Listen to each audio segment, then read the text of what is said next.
जय हिंद। आप सभी स्टूडेंट को स्वागत है आप सभी छात्रों का।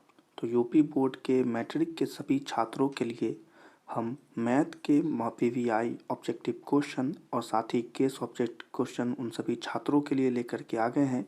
तो चलिए जल्दी से हम सभी बच्चों को इन सारे ऑब्जेक्टिव क्वेश्चन याद करा देते हैं जो आपके 27 फरवरी के मैथ के पेपर में आने वाले हैं। ठीक है, तो चलिए हम सभी बच्चों को क्वेश्चन याद करा देते हैं। चलिए पहले क्वेश्चन को देखेंगे। प्रश्न है, सअभाज्य संख्याओं का मौसा होता है। मौसा आपको पता होगा, इसे महत्तम समापवर्तक कहते हैं। ठीक है, प्रश्न है सअभाज्य संख्याओं का मौसा होता है। तो यहाँ पर सही उत्तर जो है वो हो जाएगा एक। ठीक है, यानी आंसर जो है वो हो जाएगा बी हो जाएगा। ठीक है, याद रखिएगा। चले अगले क्वेश्चन को देखेंगे। अगला प्रश्न है, यदि दो संख्याओं का गुणनफल 2166 है एवं उनका मौसा 19 है तो उनका लौसा क्या होगा। लौसा यानी लघुत्तम समापवर्तक। तो यहाँ पर इसका सही उत्तर जो है वो है 114, यानी कि यहाँ पर सही आंसर जो है वो हो जाएगा सी 114। ठीक है, चलिए अगले क्वेश्चन को देखेंगे। अगला प्रश्न है, यदि a बराबर 2 के पावर 3 गुने 3 के गुने 5 और b बराबर 2 के पावर 4 गुने 5 गुने 7 तब लसा ए बी क्या होगा। तो यहाँ पर ए बी का मान पूछ रहा है। तो यहाँ पर सही उत्तर जो है वो हो जाएगा 1680, यानी कि आंसर जो है वो हो जाएगा डी 1680। ठीक है, चले अगला क्वेश्चन है, यदि m एक धनात्मक पूर्णांक है तो धनात्मक विषम पूर्णांक का रूप क्या होगा। तो उनका जो यहाँ पर सही उत्तर हो जाएगा वो हो जाएगा 4m+1। ठीक है, यानी आंसर जो है वो हो जाएगा सी 4m+1। ठीक है, चलिए अगला क्वेश्चन है, निम्नलिखित में कौन सी अभाज्य संख्या है। निम्नलिखित में कौन सी अभाज्य संख्या है। तो यहाँ पर सही उत्तर जो है वो हो जाएगा 13 हो जाएगा, यानी कि आंसर जो है वो सी हो जाएगा, यानी कि 13। ठीक है, चलिए अगला क्वेश्चन है, निम्नलिखित में कौन सा अपरिमेय संख्या है। निम्नलिखित में से कौन सा अपरिमेय संख्या है।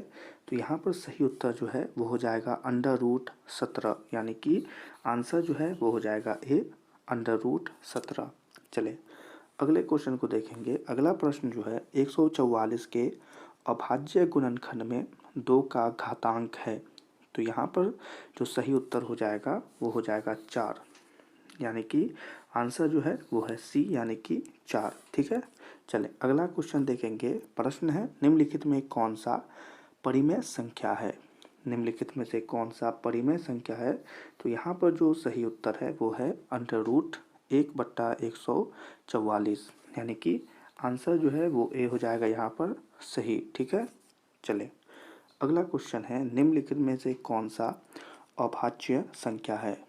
तो यहाँ पर जो सही उत्तर है वो है 41, यानी कि सी जो है आपका सही आंसर हो जाएगा 41। अगला क्वेश्चन है, निम्नलिखित में किसका दशमलव प्रसार अशांत है। निम्नलिखित में से किसका दशमलव प्रसार अशांत है। तो यहाँ पर सही उत्तर जो है वो है 39/243, यानी कि आंसर जो है बी हो जाएगा 39/243। चलिए अगले क्वेश्चन को देखेंगे। अगला प्रश्न है, एक अशून्य परिमेय और अपरिमेय संख्या का गुणनफल क्या होगा।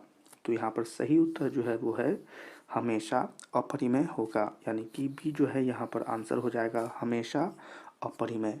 चलिए अगले क्वेश्चन को देखेंगे। अगला क्वेश्चन है, 45 तथा 60 का मौसा क्या है, महत्तम समापवर्तक क्या है। तो यहाँ पर इसका सही उत्तर जो है वो हो जाएगा 15, यानी कि आंसर जो है वो हो जाएगा डी 15। चलें अगला क्वेश्चन है, π/3 क्या है। π/3 क्या है। तो यहाँ पर इसका सही आंसर उत्तर जो है वो है अपरिमेय संख्या, यानी आंसर जो है वो हो जाएगा बी अपरिमेय संख्या। अगला प्रश्न देखेंगे, यदि f of x बराबर x³ - 5x² + 2x + 2 तो f of 1 का मान क्या होगा। तो यहाँ पर जो सही उत्तर है वो हो जाएगा 0, यानी कि ए जो है हमारा आंसर हो जाएगा। अगले क्वेश्चन को देखेंगे।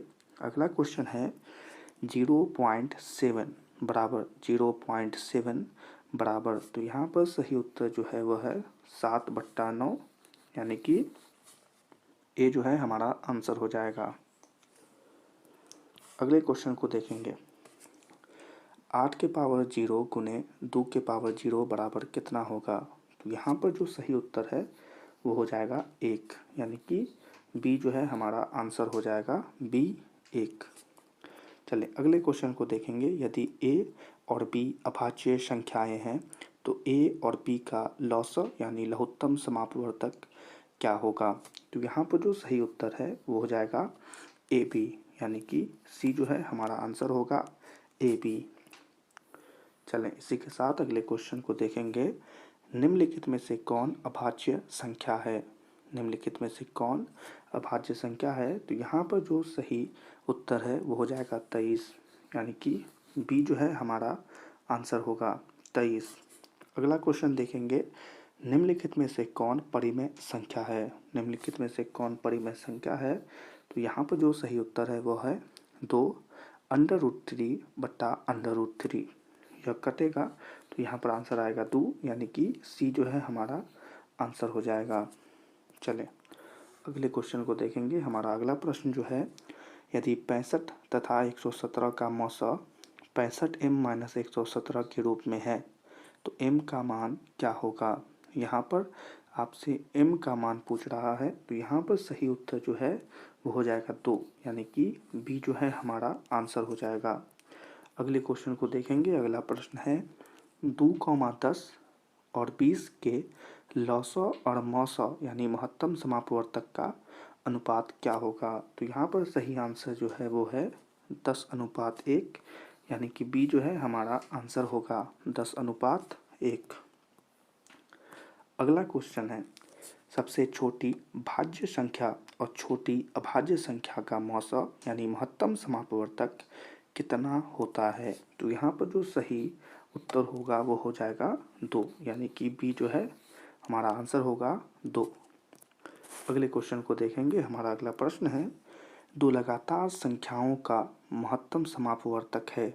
दो लगातार संख्याओं का महत्तम समापवर्तक है, तो यहाँ पर जो सही उत्तर है वो हो जाएगा 1, यानी बी जो है हमारा आंसर हो जाएगा। अगला क्वेश्चन है, 5005 के कितने अभाज्य गुणनखंड हैं? 5005 के कितने अभाज्य गुणनखंड है? तो यहाँ पर सही उत्तर जो है वो हो जाएगा 4, यानी कि बी जो है आंसर हो जाएगा 4। अगला क्वेश्चन देखेंगे, कितने दो अंकों की संख्या 3 से विभाज्य है? तो यहाँ पर जो सही उत्तर है वो है 30, यानी कि बी जो है हमारा आंसर हो जाएगा 30। अगले क्वेश्चन की तरफ चलेंगे। हमारा अगला प्रश्न जो है वो है, दो संख्याओं का गुणनफल 8670 है और उसका महत्तम समापवर्तक 17 है, तो उसका लघुत्तम समापवर्तक क्या होगा? तो यहाँ पर जो सही आंसर है वो है 510, यानी कि डी जो है हमारा आंसर होगा 510। अगले क्वेश्चन को देखेंगे। 6,8 और 22 का लघुत्तम समापवर्तक और मौसा का अनुपात क्या होगा? तो यहाँ पर जो सही उत्तर होगा वो है 132:1, यानी कि ए जो है हमारा आंसर होगा 132:1। अगले क्वेश्चन को देखेंगे। 96 का अभाज्य गुणनखंड क्या होगा? 96 का अभाज्य गुणनखंड जो यहाँ पर सही उत्तर होगा वो है 2 के पावर 5 गुने 3, यानी कि सी जो है हमारा आंसर होगा 2 के पावर 5 गुने 3। अगला क्वेश्चन है, 0.3 का परिमेय रूप में लघुत्तम रूप क्या होगा? तो यहाँ पर जो सही उत्तर है वो है 1/3, यानी कि सी जो है हमारा आंसर होगा 1/3। चलें यहाँ पर प्रश्न देखें, 7 + 3 √2 क्या है? तो इसका जो आंसर यहाँ पर सही उत्तर होगा वो है कि यह एक अपरिमेय संख्या है, यानी कि बी जो है हमारा आंसर होगा अपरिमेय संख्या। तो आज की क्लास में यह क्वेश्चन यहीं पर समाप्त होते हैं। आप सभी बच्चे इन सारे प्रश्नों को याद कर लीजिएगा और इससे आपकी परीक्षा में महत्वपूर्ण ऑब्जेक्टिव क्वेश्चन बनने वाले हैं। इसी के लिए सभी बच्चे इस सारे प्रश्नों को जल्दी से याद कर लेंगे और वीवीआई ऑब्जेक्टिव क्वेश्चन और केस ऑब्जेक्टिव क्वेश्चन के लिए हमारे चैनल को सब्सक्राइब कर लीजिएगा। ठीक है, तो आपसे मिलेंगे मैथ के एक और नए ऑब्जेक्टिव क्वेश्चंस के साथ। तब तक के लिए आप सभी छात्रों को जय हिंद।